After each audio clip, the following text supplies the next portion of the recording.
So guys, ito na po ang ating maha blanca guys. Ay luto na po. Ito na po ang kinalabasan ng ating niluto. So luto na siya guys. Ito na po, dalawa lang po ang aking gawa. So mamaya-maya na po natin ilalagay sa ref kasi mainit pa po siya guys. Hindi natin pwedeng ilagay na mainit pa. Ano muna natin, pag hindi na mainit, pwede nang ilagay. Mainit pa. So, yan lang po ang aking nagawa. Dalawa lang.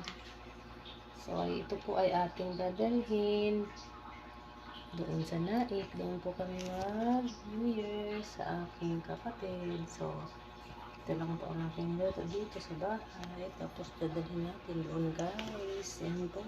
Yan. Masarap po ito pag malamig na. So, yun po. Ito lang po. Nadalhin namin. So, namin ako ginawa kagabi guys. So, yan. Ayan guys.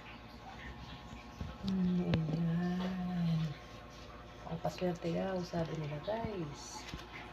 So, yan po. Yummy, yummy.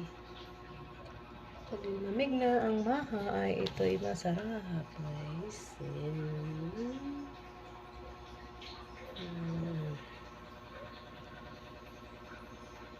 Ano po guys. Salamat po sa mga nanonood ng aking video. Ayan po. Thank you so much for watching guys. And Happy New Year sa lahat. Happy New Year everyone. Thank you so much for watching. Bye. Bye guys.